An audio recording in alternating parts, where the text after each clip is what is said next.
कहते श्रद्धावान लब्धते ज्ञानम तत्परा संयते इंद्रियां।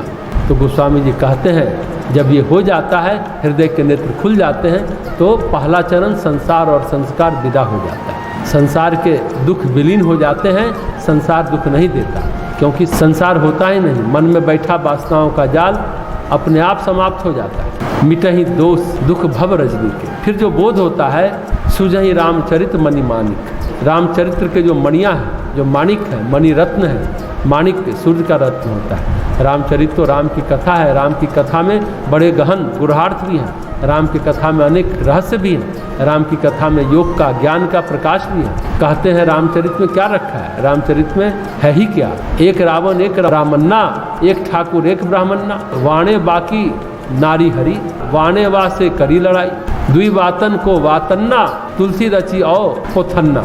अरे रामचरित में क्या है? एक राम एक रावण, एक क्षत्रिय था एक ब्राह्मण था। उन्होंने आपस में क्या किया? तो ब्राह्मण ने ठाकुर की स्त्री चुरा ली, फिर उसे लड़ाई करी। ये बातें तो ही हैं, और तुलसी ने पोथी रच दिया। तो रामचरित के कथा प्रसंग को सभी जानते हैं, लेकिन कथा प्रसंग के अंतर्गर्भ में बहुत कुछ। दुई वातन को वातन्ना नहीं है। कथा प्रसंग के अलावा क्या है? मणि और माणिक के, इसमें विचार है, बोध है, इसमें आत्मसूर्य का प्रकाश है, अंतर्बोध का प्रकाश है। ये मणि और माणिक, ये रत्नों के प्रकाश ये तभी मिलते हैं जब हृदय शुद्ध हो, चित्त शुद्ध हो, चित्त प्रकाशित हो, हृदय के नेत्र खुले हों। ये गुप्त भी है और प्रकट भी है। कुछ सहज भी समझ में आ जाते हैं और कुछ सहज समझ में नहीं आते। गुप्त प्रकट जहजो जेहि खानिक। ये ऐसे नहीं है कि राम कथा पढ़ जाओ और गूढ़ार्थ प्रकट हो जाएंगे, नहीं, प्रकट नहीं होंगे।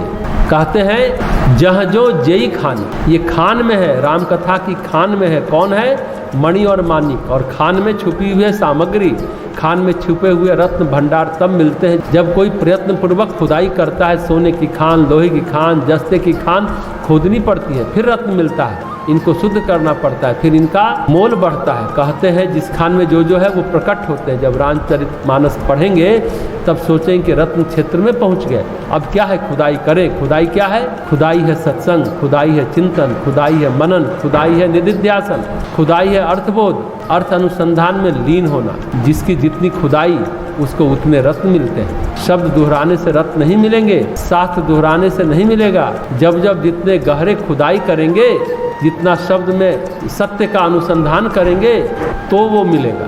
बौद्धिक अनुसंधान नहीं है ये तर्क का मेलजोल नहीं है, कल्पनाओं का खेल नहीं है, कल्पनाओं की क्रीड़ा नहीं है। आपके चित्त में जितना प्रकाश होगा आप उतना अनुसंधान कर पाएंगे। मनुष्य ज्ञान उसके चित्त के प्रकाश के अनुरूप होता है। अब ये प्रकाश तब होगा जब भव रजनी मिट जाती है, संस्कार और संसार मिट जाता है, विचारों के द्वंद्व और भावनाओं के विक्षोभ समाप्त हो जाते हैं। तब ये होता है, तभी नवरूपा की तरफ प्रेरणा मिलती है कि अभी तक हमने शब्द जाने हैं, सत्य नहीं जाना है, अर्थ नहीं जाना है। तब गुरु की कृपा होती है, ऐसे नहीं होती। अगर ऐसा होता है फिर रामचरित की खान दिखने लगती है, खुदाई का साहस होने लगता है और मणि तथा माणिक गुरार्थ प्रकट होते हैं। कि गुरार्थ किसी ने लिखा नहीं, किसी टीका में नहीं है, वो तो चित्त के प्रकाश में है। राम का स्वरूप उजागर होता है।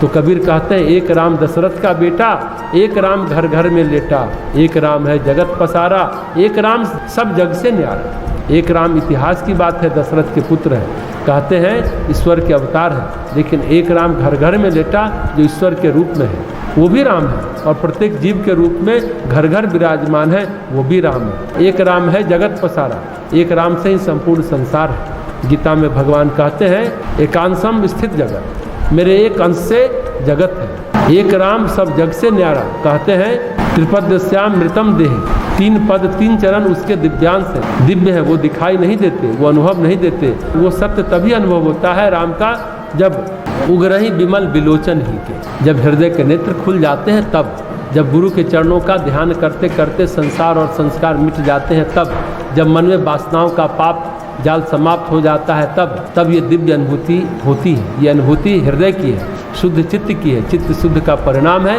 ये दिव्य अनुभूति, जिसे गोस्वामी जी इस चौपाई में बता रहे हैं।